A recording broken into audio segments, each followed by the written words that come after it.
아이들이 많이 있는 그림 형태의 동화 행복한 한스에서 주인공 한스는 7년 동안 힘써 노동한 대가로 큼지막한 금덩어리를 받고 기뻐하며 집으로 돌아갑니다.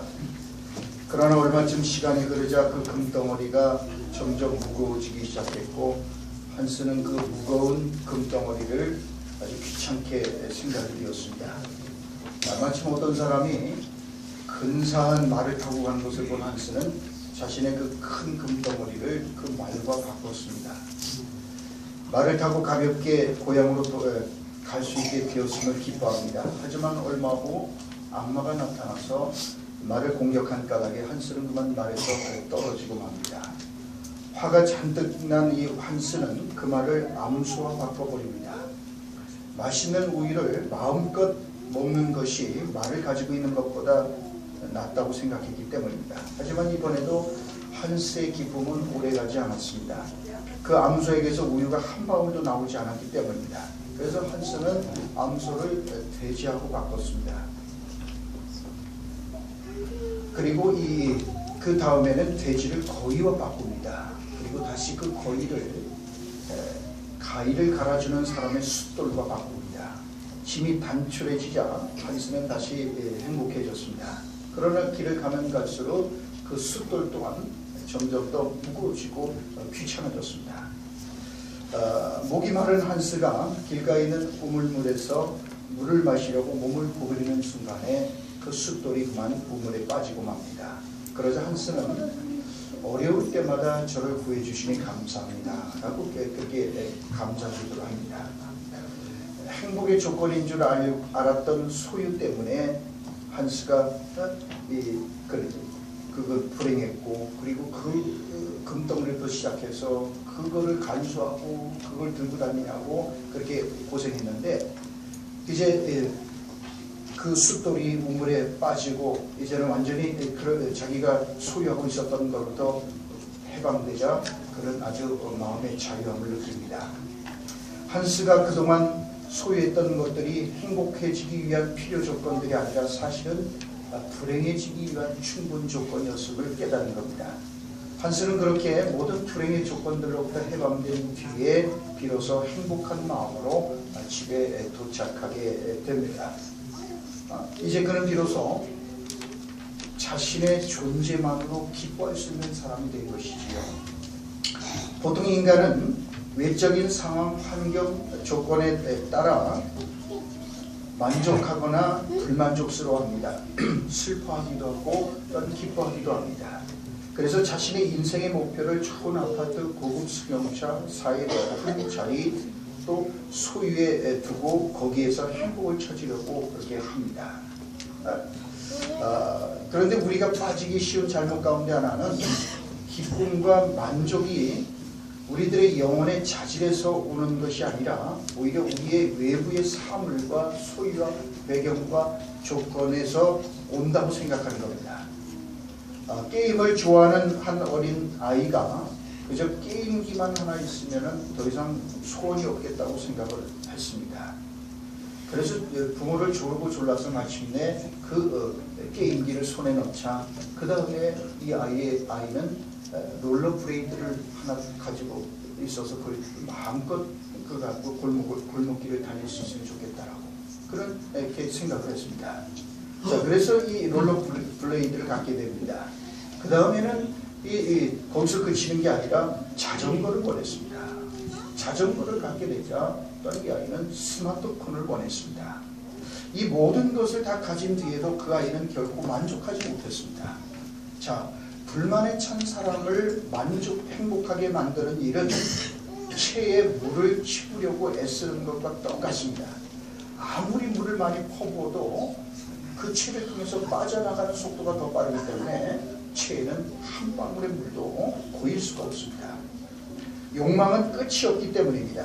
한 장소에서 다른 장소로 옮긴다고 해서 우리가 행복해지는 게 아닙니다. 파트너를 바꿔서 새로운 파트너와 산다고 해서 행복해지는 게 아닙니다. 온 세상을 마음대로 주무를 수 있는 사람은 없기 때문에 외부의 어떤 사람이나 사물에게서 만족을 찾고 기쁨을 얻고자 하는 사람은 반드시 실망할 수밖에 없는 것입니다. 우리는 요한복음 4장에 나오는 사마리아 여인의 이야기를 잘 알고 있습니다. 그녀는 자신의 남편을 통하여 인생의 만족과 행복과 기쁨을 얻고자 했습니다. 그녀에게 있어서 남편은 행복에 이르는 유일한 비상구였습니다. 그녀가 이 땅에 존재하는 이유였습니다. 하지만 6번째 남편과 살고 있었던 그 여인의 입에서 나온 치유의 진술은 나는 남편이 없습니다. 이것이 잘못된 기대감과 의존성의 허무한 결론인 것입니다. 우리는 여기서 남편을 세상의 물질과 성공과 사랑과 권력과 부귀영화와 명예나 인기나 향락 등으로 바꿔 생각할 수 있습니다. 그런 것을 얻으면 행복할 줄 알았는데 그래요.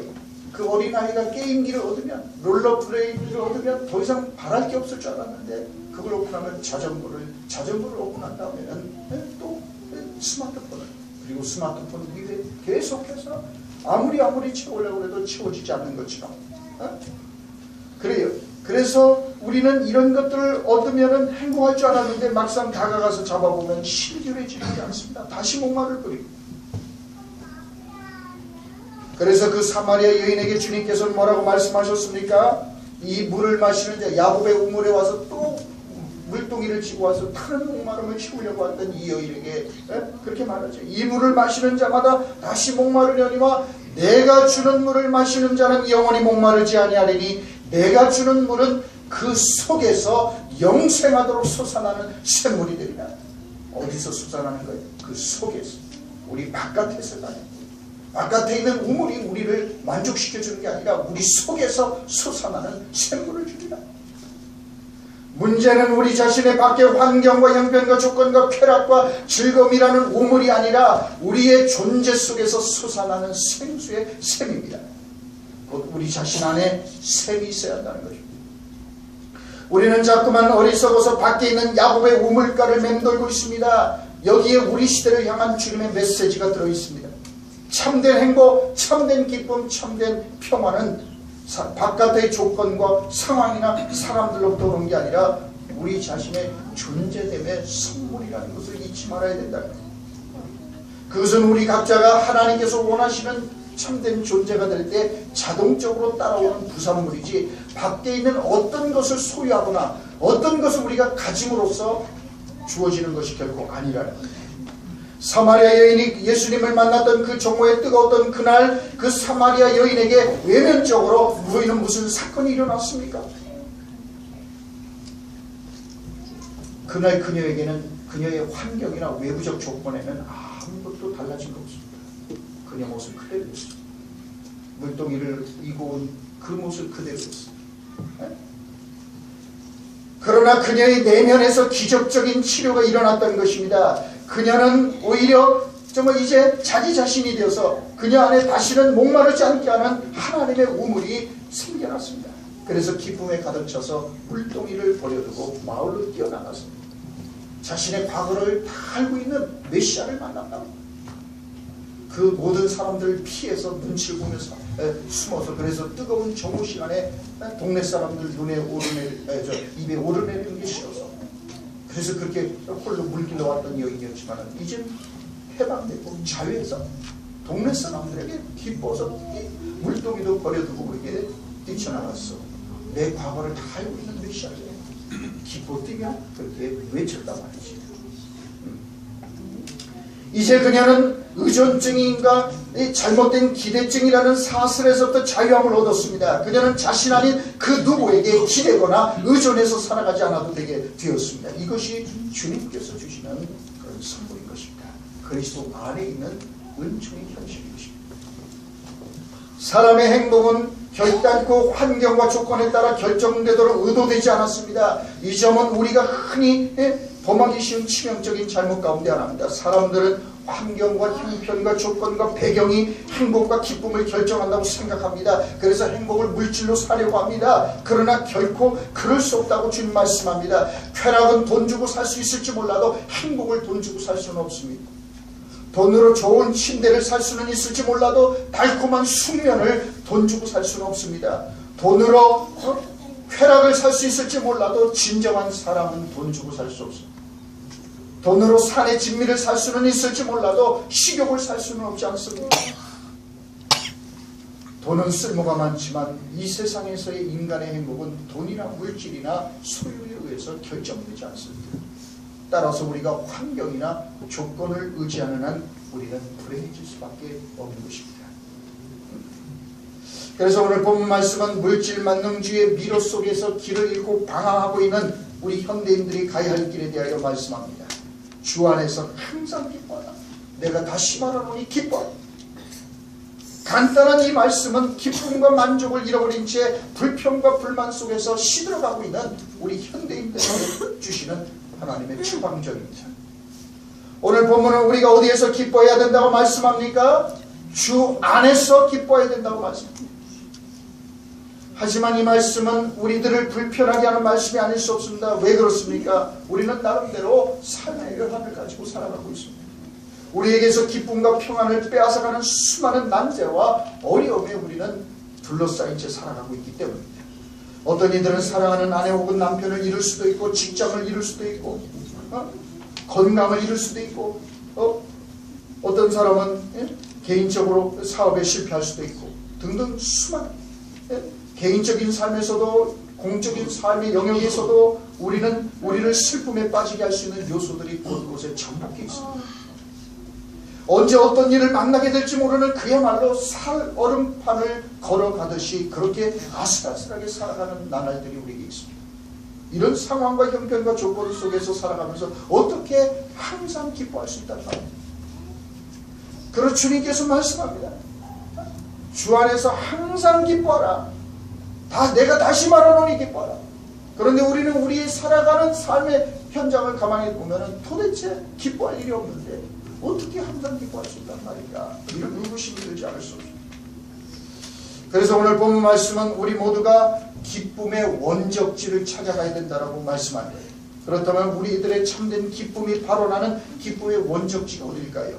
그것이 바로 오늘 본문은 주 안에서라고 말씀한 거예요. 왜 현대인들은 과거 시대와는 비교할 수 없는 풍요로운 시대를 만나 살아가고 있으면서도 불평과 원망 속에서 살아가는 걸까요? 과거 우리가 50년대, 60년대 아니면 그 외정시대를 경험했던 분들 생각해 보십시오. 우리가 얼마나 좋은 시절을 만났습니까? 대한민국 역사상 이렇게 풍요롭고 이렇게 우리가 대한민국 국민이라는 자부심을 갖고 살 수 있었던 시대가 지금 말고 언제 또 있었습니까? 그럼에도 불구하고 오늘날 많은 사람들은 불행하고 불만족스럽고 불평 속에서 살아갑니다. 기쁨을 잃었습니다. 왜 그렇습니까? 세상 사람들은 주님 밖에서 기쁨과 즐거움을 찾아 헤맵니다. 답이 없는 곳에서 답을 찾기 때문에 찾을 수가 없는 겁니다. 지구 끝까지 가도 행복해지지 않습니다. 가지고 싶은 것을 다 가져도 만족이 없는 겁니다. 늦게 자고 일찍 일어나는 수고를 해도 소용이 없는 겁니다. 그래서 로마서 14장 17절은 이렇게 말씀합니다. 하나님의 나라는 먹는 것과 마시는 것이 아니오 오직 성령 안에 있는 의와 평강과 희락이라. 세상 사람들은 먹는 것과 입는 것과 마시는 것에서 행복과 기쁨을 찾고 있기 때문에 신기루에 속아 살다가 끝나는 거예요. 그러나 분명히 주님 말씀합니다. 하나님 나라는 의와 평강과 희락이라. 우리는 기쁨과 즐거움은 다른 것이라는 사실을 놓치지 말아야 합니다. 즐거움은 상황과 환경과 조건과 처지에 따라서 파도처럼 널뛰기를 하는 겁니다. 외부 환경과 조건의 변화에 따라 감정이 널뛰기를 하는 겁니다. 하지만 기쁨은 외부의 조건이나 배경이나 환경이 아니라 주님께 뿌리를 둔 것이기 때문에 한결같은 것입니다. 즐거움은 가변적이고 일시적인 것이지만 기쁨은 지속적이고 영속적인 것입니다. 즐거움은 주변 환경에 의존하는 것이지만 기쁨은 우리와 함께 하시는 예수님께 의존하는 것입니다. 사도행전 5장 40절로 41절은 이렇게 우리에게 말씀합니다. 그들이 옳게 여겨 사도들을 불러들여 채찍질하며 예수의 이름으로 말하는 것을 금하고 놓으니 사도들은 그 이름을 위하여 능욕받는 일에 합당한 자로 여기심을 기뻐하면서 공의 앞을 떠나니라. 사도행전 16장 23절 25절에도 이렇게 말씀합니다. 많이 친 후에 옥에 가두고 간수에게 명하여 든든히 지키라니 그가 이러한 명령을 받아 그들을 깊은 옥에 가두고 그 발을 착고에 든든히 채웠더니 한밤중에 바울과 실라가 기도하고 하나님을 찬송하며 제수들이 듣더라. 사도들은 오로지 생명을 살리는 복음을 전파한 이유 하나 때문에 매맞고 옥에 갇혔습니다. 능욕을 당했습니다. 그런데도 놀랍게도 그렇게 능욕을 받고 매를 맞고 그렇게 신문을 당하면 이들이 어떻게 했다고요? 그 이름을 위하여 능욕받는 일에 써주시는 것만으로도 기뻐했습니다. 그렇게 얻어맞고 기절할 정도로 얻어맞았던 이들이 기절했다가 깨어난 뒤에 한밤중에 찬송하고 기도했습니다. 감옥 속에서도 감사의 노래를 불렀습니다. 이것이 바로 주 안에서 기쁨을 누리고 살았던 성도들의 삶이었던 것입니다. 그들은 능력을 받았지만 주 안에 있었습니다. 그들은 감옥에 갇혔지만 사실은 주님 안에 있었습니다. 그런 까닭에 세상은 알 수도 없고 줄 수도 없는 기쁨과 평안을 그 속에서도 누리고 있었던 것입니다. 하나님 나라는 의와 평강과 희락이라고 주님께서 말씀합니다. 그렇기 때문에 감옥에 있었어도 그들은 감사하고 기뻐했고, 그들은 매를 맞고 억울한 일을 당해서 했지만은 화내는 게 아니라 오히려 자기 같은 죄인들을 그 거룩하신 주님의 이름을 위하여 매를 맞을 수 있는 특권을 주시고 하나님께서 그렇게 사용해 주신 것 때문에 기뻐해서 오히려 능력을 받고 나오면서 기뻐하면서 돌아왔습니다. 사람은 하나님의 나라와 그의 의를 구할 때 진정으로 기뻐하고 만족할 수 있고 행복해질 수 있는 존재입니다. 그래서 주님은 너희는 먼저 그의 나라와 그의 의를 구하라. 그리하면 이 모든 것을 너에게 더하시리라. 그렇게 말씀합니다. 먼저 의를 구하면 이익도 따라오는 것입니다. 그런데 우리는 거꾸로 이익부터 구하기 때문에 하나님의 의에 이르지 못합니다. 우리가 구하는 것이 잘못되었기 때문에 기쁨이 없고 평강이 없습니다. 하나님 나라는 의와 기쁨과 평강이라고 말씀합니다. 이 평강은 하나님과의 바른 관계 안에 있을 때만 누릴 수 있는 은총입니다. 이 평강의 적극적인 의미는 부족한 것이 아무것도 없는 상태를 말합니다. 하나님은 완전하신 분. 그래서 우리가 주님 안에 있을 때 비로소 우리는 샬롬을, 평강을 누릴 수 있는 겁니다. 그래서 과거에 비해서 말할 수 없이 풍요로움을 누리고 있는 현대인들이 더 불행한 이유가 여기에 있습니다. 하나님과의 관계를 떠났습니다. 여러분들이 더 많은 걸 가지고 더 좋은 집에서 더 좋은 차를 타고 더 좋은 음식을 먹고 더 좋은 옷을 입고 살지만은 그러나 하나님과의 바른 관계에서 더 멀어졌어요. 그렇기 때문에 많이 가져도 행복하지 않고 높아졌어도 불행한 겁니다. 좋은 음식을 먹고 좋은 옷을 입고 살면서도 기쁨이 없는 것입니다. 왜냐하면 그것은 하나님과의 관계에서 오는 것입니다. 한번 생각해 보십시오. 수십억을 횡령한 사람이 완전 범죄로 끝난 것처럼 보여도 그 돈을 손에 가득 쥐고 있을지라도 평강이 있을까요? 최고급 벤츠차를 훔쳐 타고 다니는 사람이 좋은 차를 타고 있기 때문에 신나고 평화로울까요? 언제 불신검문에 걸려 붙잡힐까봐 두려움과 불안과 긴장 속에 있지 않겠습니까? 훔친 돈으로 맛있는 음식을 사 먹고 최고급 호텔에서 잠을 자고 명품 옷을 입고 다니는들 평화가 있을까요? 언제 들통날지 모르고 붙잡혀갈지 모르기 때문에 기쁨이 없습니다. 여러분, 의가 있어야 평화가 있는 거예요. 의롭게 살아야 희락도 있는 거예요. 그래서 하나님 나라는 뭐라고요? 의와 평강과 희락이라고 말씀하는 거예요. 의가 있어야 평강이 있는 거예요. 평화로울 수가 있어요. 평화가 있을 때 또한 우리는 기쁨이 있을 수가 있는 거예요. 하나님 나라는 그래서 먹고 마시는 거 있는 게 아니라 의와 평강과 희락이라고 주님께서는 말씀합니다.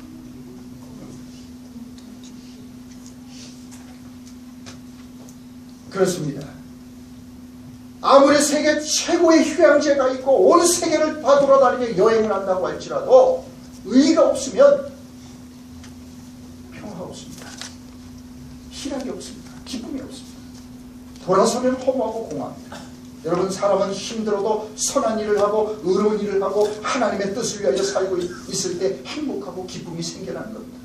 바른 일을 하고 있을 때 즐겁고 힘이 나는 겁니다. 힘들어도 바르게 살고 있을 때 행복한 거예요. 만족이 있는 거예요. 그러나 아무리 떼돈을 갖고 거짓말하고 사기쳐서 돈 벌고 마는 건 이래버렸어요. 늘 죄책감을 시달릴 수밖에 없어요. 거기에는 의가 없기 때문에 평강이 없고, 평강이 없기 때문에 희락이 없는 거예요. 그래서 주님 안에 있을 때만 기쁨과 평강은 생겨나는 겁니다. 이 세상에서 가장 안전한 곳은 백악관도 청와대도 아닙니다. 주님 안에 있는 사람입니다. 진리의 자리에 있는 사람입니다. 지금 당장 모든 것이 끝장난 것처럼 보일지라도 하나님 안에 있는 사람은 실망하거나 낙심하지 않아요. 그들은 감옥에 들어가 있어도 주님 안에 있는 사람은 기뻐하며 감사하며 노래 부를 수 있어요. 능욕을 받아도 기뻐하는 거예요. 어떤 현실과 어떤 상황, 어떤 조건 속에 있어도 주님 안에 있는 자들은, 의가 있는 자들은 평강이 있고 그리고 희락이 있는 거예요. 네? 여러분, 두려움과 불안이 왜 생겨나는지 아십니까? 하나님의 뜻이 분명히 여기 있는데 내가 그것을 거역하고 반대로 가기 때문입니다. 내가 마땅히 있어야 될 자리에 하나님께서 명하신 곳에 있지 않냐고 내가 있고 싶어하는 곳에 있기 때문입니다. 주님께서 하라고 명령하신 일을 거부하고 자신이 하고 싶은 대로 자기 마음대로 자기 욕심대로 살기 때문입니다. 하나님을 거역하고 반대로 역주행하고 있기 때문에 형통하고 있으면서도 불안하고 두려운 겁니다. 여러분, 그렇습니다. 하지만 하나님께서 있으라고 명하신 곳에 있으면 지금 당장 죽을 쓰고 있어도 괜찮습니다. 모든 것이 끝장난 것처럼 보여도 하나님의 뜻 안에 있으면 담대함을 얻을 수 있어요. 의의가 있기 때문에 평강이 있는 겁니다. 기쁨이 생겨나는 겁니다. 감옥에 갇혀 있어도 괜찮은 겁니다. 앞에서 말씀드렸듯이 말이에요. 매를 맞아도 괜찮고 순교를 해도 괜찮은 거예요. 그렇습니다. 병으로 혹은 각종 사고로 인하여 설사 죽어간다고 할지라도 주님께서 내가 죽는 것은 내 죄 때문이 아니다. 내가 너를 사랑하기 때문에 하루라도 빨리 저 하늘나라로 더 좋은 곳으로 데려가려고 하기 때문이다. 너는 이미 완성되었기 때문에 이 세상에 더 머무를 필요가 없기 때문에 내가 너를 빨리 데려가는 것이다. 라는 말씀을 들으면 이대로 죽어도 기쁘고 감사한 거예요. 그래서 계시록 14장 13절을 말씀합니다. 주 안에서 죽는 자들은 복이 있도다. 주 안에서 죽는 것도 복된 일이라. 주 안에서는 죽는 것도 복된 일이다. 죽음도 하나님의 가장 완전한 치유의 선물이 되는 겁니다. 그러나 거꾸로 이 땅에서 죽지 않고 오래 100년 200년 산다고 할지라도 주님께서 너는 죄를 많이 졌습니다. 이 험한 세상에서 험한 꼴을 실컷 보고 고생 좀 더 실컷 하다가 오너라. 이렇게 말씀한다면 그는 살아도 더 이상 복이 아닐 겁니다. 아무리 잘 나가고 부귀 영화를 누린다 할지라도 그것이 욕된 것일 수밖에 없는 겁니다. 혹 병에 걸렸다든지 해서 간절히 기도하는데 하나님께서 이 병은 하나님의 영광을 위한 것이다. 사실은 내가 너를 사랑하기 때문에 쉬라고 그냥 계속 그렇게 앞만 보고 일만 하면 문제가 생기니까 너를 보호하기 위해서 내가 잠시 너를 병들게 한 것이다. 라는 말씀을 듣는다면 아파도 괜찮은 겁니다. 실패해도 위로를 받게 됩니다. 그래서 우리는 주 안에서 항상 기뻐할 수 있는 겁니다. 주 안에서만 우리는 우리를 둘러싸고 있는 상황과 환경과 형편과 조건을 뛰어넘을 수 있습니다. 그렇습니다. 주 안에서 항상 기뻐하라는 말씀은 탈도 많고 문제가 많아서 도저히 기뻐할 수 없는 우리들의 현실을 부정하라는 말씀이 아닙니다. 현실의 어려움을 정확히 인식하고 인정하면서도 그것을 뛰어넘으라는 것입니다. 기쁨은 우리가 처한 상황을 간과하는 것이 아니라 뛰어넘는 것입니다. 주 안에서 우리는 이런 능력을 공급받을 수 있는 겁니다. 우리는 주님 안에서만 나의 처지와 조건을 뛰어넘어 기뻐하는 사람으로 살아갈 수 있는 겁니다. 여러분, 우리는 기쁨에 대해서 생각할 때 먼저 무슨 좋은 일이 있어야 기뻐할 수 있다고 생각하는데 사실 그러한 기쁨은 찰나적인데 지나지 않습니다. 참된 기쁨은 조건적인 게 아닙니다. 외부의 환경이나 배경에서 오는 것이 아닙니다. 존재 그 자체로 그리스도 안에서 우리가 기뻐하는 사람이 되는 것이 중요한 겁니다.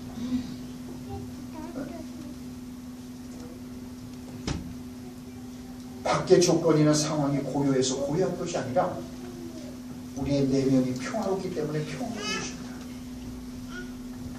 밖이 고요하기 때문에 고요한 게 아니라 내 마음이 고요하기 때문에 고요한 것입니다. 여러분, 내 마음에 파도가 치면 다 신나요. 우리 아름다운 5월에 이런 아름다운 금수강산도 신나게 보입니다. 왜? 내 마음이 심란하면. 그러나 내 마음이 고요하면 바깥이 고요해지는 거예요. 내 마음에 기쁨이 없으면은 달을 봐도 우울하고 아름다운 꽃을 봐도 어두울 뿐입니다. 어두운 마음으로 바라보면 꽃도 사랑도 청춘도 태양도 다 어두울 수밖에 없습니다. 그러나 우리가 그리스도 안에 있고 그래서 그리스도로부터 우리가 참된 위로와 평화를 누리고 있는 사람이라면 우리는 존재 그 자체로 기뻐할 수 있는 겁니다. 여러분, 결론만 분명하면 과정은 이래도 좋고 저래도 괜찮은 거예요. 그래서 우리는 그리스도 안에서 기뻐할 수 있는 거예요. 그리스도가 우리들의 인생의 마지막 결론이기 때문입니다. 우리는 이 깨어진 세상에서 살면서 원하지 않는 상황과 현실 속에 처하게 되는 경우를 수도 없이 합니다. 예수님을 잘 믿으면 아무런 고난도 시련도 실패도 없고 그저 승승장구한다고 얼마나 좋겠습니까? 현실은 그렇지 않습니다. 열심히 잘 믿는 사람도 병들 수 있고 실패할 수도 있고 떨어질 수도 있습니다. 하나님을 모르고 사는 세상 사람들이 더 풍요롭게 잘 먹고 잘 살 수도 있습니다. 그러므로 이 땅에서의 이런 물질적인 성공과 실패만 가지고 믿음을 판단할 수 없는 겁니다. 만약 우리들의 믿음이 단지 부유하고 이 지상에서 잠깐 지나가는 이 세상에서 부유하고 안정된 삶의 여건과 형편만을 위한 거라면 그것은 우상숭배이지 그건 참된 믿음이 아닙니다. 그런 예부적인 조건과 환경을 얻고 누리기 위하여 하나님을 믿는다면 그런 삶의 조건이 흔들리고 무너질 때 그건 함께 무너지는 그런 우상숭배의 신앙이지 진짜 신앙이 아닌 겁니다. 우리들을 둘러싸고 있는 환경과 형편과 조건이 중요한 게 아닙니다. 주님 안에 있는 믿음의 능력이 중요한 것입니다. 밖의 상황이 문제가 아닙니다. 중요한 것은 우리 안에 믿음입니다. 우리의 문제는 환경과 형편이 나빠진 게 아니라 그 상황과 조건을 이겨내고 뛰어넘을 수 있는 믿음의 능력이 없는 겁니다. 상황과 환경과 형편과 조건과 처지를 뛰어넘는 기쁨의 능력을 우리가 잃어버리고 사는 것이 문제입니다.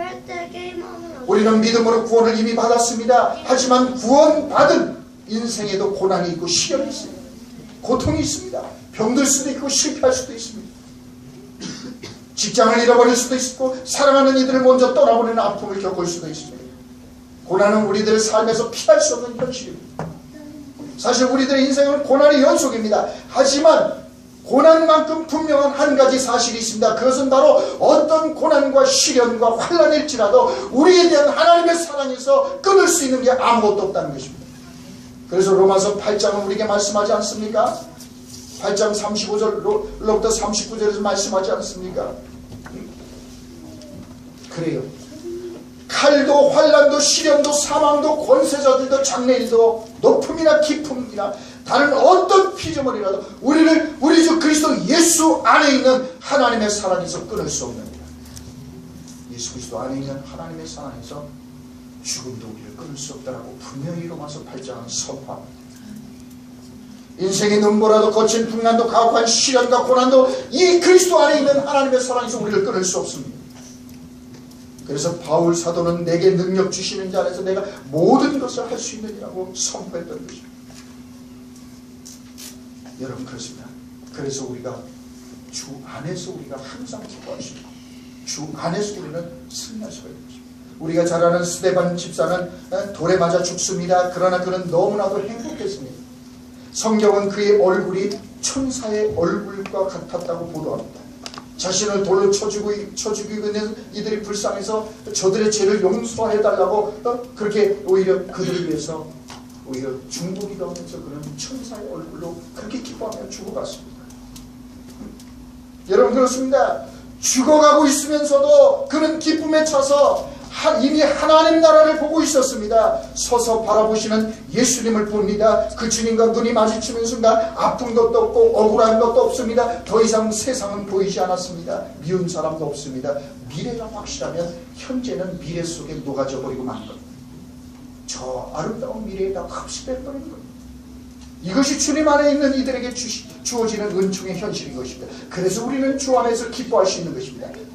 그렇다면 돌에 맞아 죽어가는 그 순간에도 어떻게 스데반은 기쁨이 가득한 천사의 얼굴이 되었던 것일까요? 주님 안에서 주님이 지켜보고 계신 가운데 죽고 있었기 때문입니다. 주님 안에서 죄사함의 은총을 누리고 있었기 때문입니다. 제사함을 받은 사람은 죽어도 한이 없기 때문입니다. 하나님 나라가 약속되어 있기 때문입니다. 제사함을 받은 사람은 고난을 받아도 괜찮고 죽어도 괜찮은 것입니다. 이미 결론이 정해져 있기 때문입니다. 그런데 왜 세상 사람들은 조그만 질병에 걸려도 근심 걱정하는 겁니까? 이거 잘못돼서 죽는 건 아닐까? 그렇게 두려워하는 걸까요? 자신이 지은 죄 때문에 벌받은 것이라고 생각하기 때문입니다. 사업에 실패하는 것도 다 자신의 죄 때문에 인과응보라고 생각하기 때문에 괴로운 겁니다. 하지만 제사함을 받은 사람은 사업이 실패하든 병이 들든 상관이 없습니다. 죄 때문이 아니라 거기에는 하나님의 더 큰 뜻이 들어있다고 믿기 때문입니다. 더 좋은 길로 인도하시기 때문에 하기 위한 과정이라고 생각하기 때문입니다. 그래서 우리들의 인생에 제사함의 문제보다 더 궁극적으로 중요한 문제는 없는 겁니다. 모든 다른 문제는 제사함의 문제에 비춰보면 다 시시한 것들이에요. 번영, 형통, 성공, 부귀영화 다 있어봤자 의가 없으면 소용이 없는 겁니다. 의가 없는 번영, 의가 없는 영광, 의가 없는 부귀영화는 오히려 부끄러운 것일 수 있습니다. 의가 없는 영광, 부귀영화, 이건 여러분 하나님의 진노의 대상이 될 뿐만 아니라 절대로 축복이 될 수가 없어요. 가장 중요한 건 그래서 바로 제사함의 문제예요. 의가 있느냐는 거예요. 의로워야지. 의가 없는 영광, 의가 없는 부귀영화는 다 그건 심판이고 재앙이 될 수가 있습니다. 생각해 보십시오. 성완종 게이트 때문에 지금 도지사 양반과 총리였던 분이 곤욕을 치고 있죠. 의가 없으면 하루도 마음 편안하게 높은 자리에 있다고 그거 웃기는 얘기입니다. 두 다리 뻗고 잠을 잘 수 없어요. 기쁨이 없어요. 밥맛도 없을 겁니다. 그 양반들. 아무리 좋은 집에 살고 산의 진미가 눈앞에 있어도 죄를 짓는 까닭에 검찰 소환을 앞두고 있는 사람이라면 평안도 없고 기쁨도 없고, 돈을 주고 뒷문으로 명문대에 입학했다고 한다면 그걸 자랑할 수 있겠습니까? 자기가 명문대 다닌다는 거예요. 명문대 다닌다고 기쁠까요? 박사학위를 표절해서 얻었다면 자랑할 수 있겠습니까? 부당한 방법으로 엄청난 재산을 축적했다면 그걸 자랑할 수 있겠어요? 여러분, 의가 있어야 무엇을 먹든지 마시든지 마음이 편할 수가 있는, 평안합니다. 죄를 짓고 도망다니는 사람은 항상 불안합니다. 어디서 마음에 기쁨이 있을 수가 없어요. 언제 붙잡힐지 몰라요. 이처럼 의가 없으면, 제사함의 은혜가 없으면 기뻐할 수도 없고 행복할 수도 없고 평안할 수도 없어요. 아무리 잘 나가고 있어도 그럴듯해 보여도 소용없습니다. 그래서 시편 32편 1절은 우리에게 이렇게 말씀합니다. 허물의 사함을 받고 자신의 죄가 가려진 자는 복이 있도다. 여러분, 어떤 사람이 복이 있다고요? 돈 많은 사람입니까? 권력의 자리에 앉은 사람이 복 있는 사람이라고 성경은 말하지 않습니다. 오직 뭐예요? 죄가 가려지는 사람이 복이 있다. 허물의 사함을 받은 자가 복이 있다는 거예요. 그렇다면 왜 죄가 가려진 사람이 복 있는 사람입니까? 죄악의 문제가 해결되지 않는 한 진정한 평화와 기쁨은 없는 겁니다. 죄가 모든 것을 왜곡되게 만들고 병들게 합니다. 여러분, 그래요. 여러분, 우리가 이 땅에 잘 먹고 잘 산다. 그게 몇 년이나 갈 거예요. 죽음이 우리를 추격해오고 있는데, 부귀영화? 그깟 게 뭡니까? 죽음이 카운트다운하고 들어올 때 여러분, 그까지 부귀영화가, 그 돈이 무슨 소용이 있습니까? 그렇기 때문에 우리들의 인생에 있어서 가장 중요한 것은 구원의 문제입니다. 만약 우리가 구원받지 못한다면 인생은 아무런 의미가 없기 때문에 이 잠깐 지나가는 인생에 무슨 의미가 있겠어요?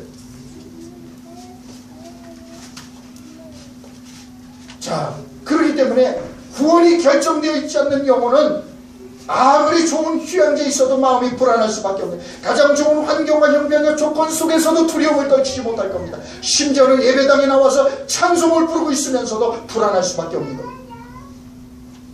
영혼이 결정되어 있는 사람만이 현실적으로 살아갈 수 있고, 그리고 두 다리를 뻗고 편안하게 잠들 수 있습니다. 이래도 좋고 저래도 괜찮습니다. 우리들 마지막 결론이 정해져 있으면 우리는 어떤 상황과 환경과 조건 속에서도 기뻐하며 살아갈 수가 있는 겁니다. 그렇기 때문에 예수님을 믿고 제사함을 받은 사람이 되는 것이 축복인 겁니다. 그런 까닭에 오늘 본문 말씀은 주 안에서 항상 기뻐라, 내가 다시 말하노니 기뻐라 라고 말씀합니다. 우리가 기뻐할 수 있는 유일한 조건은 그래서 오직 예수 그리스도 안에서입니다. 다른 곳에서 기뻐할 수 없습니다. 다른 어떤 사물이나 사람이나 환경이나 형편이나 조건 속에서 기뻐할 수 없습니다. 오직 예수 그리스도 안에서만 우리는 기쁨을 얻을 수 있습니다. 더욱이 항상 기뻐라. 주 안에서 항상 기뻐하라고 말씀합니다. 항상이라는 것은 어떤 환경과 형편과 조건 속에서도 기뻐할 수 있고 기뻐하라는 것입니다. 다시 말해서 존재 그 자체로 기쁨의 존재가 되라고 말씀합니다. 음식이 맛있으려면 먼저는 음식이 좋아야 합니다. 하지만 더 중요한 것은 입맛입니다. 입맛을 잃어버린 사람에게는 산의 진미가 소용없습니다. 늘 소화불량에 시달리고 식욕이 없는 사람은 아무리 맛있는 음식을 갖다 주어도 수저를 들었다 놨다 하지 얼마 떠먹지도 못합니다. 하지만 돌을 먹어도 소화시킬 수 있는 소화력과 입맛을 가지고 있는 청년들에게는 맛없는 음식이 없습니다. 무엇을 먹어도 맛있습니다. 돌아서면 배가 고픕니다. 여러분, 기쁨도 마찬가지입니다. 주 안에서 기뻐하는 존재가 된 사람은 어떤 형편과 환경과 조건 속에서 기쁘게 살아가는 겁니다. 이유가 필요 없습니다. 이대로가 기쁘고 감사한 겁니다. 감옥에 있어도 기쁘고 역경 속에 있어도 기쁩니다. 돌에 맞아 죽어가면서도 스데반은 기뻐서 천사의 얼굴이 되었지 않습니다. 존재 그 자체로 주 안에서 항상 기쁜 사람은 봄에도 기쁘고 여름에도 기쁘고 가을에도 겨울에도 기쁩니다. 여름은 더워서 기쁘고요, 겨울은 추워서 기쁩니다. 그런데 외부 조건과 환경에서 기쁨과 행복을 찾는 사람은 여름은 더워서 싫고 겨울은 추워서 싫습니다. 이래도 기쁘지 않고 저래도 기쁘지 않은 거예요. 여기를 가도 기쁘지 않고 저기를 가도 기쁘지 않습니다. 이 사람하고 살아도 행복하지 않고 저 사람하고 살아도 불행합니다. 왜 그렇습니까?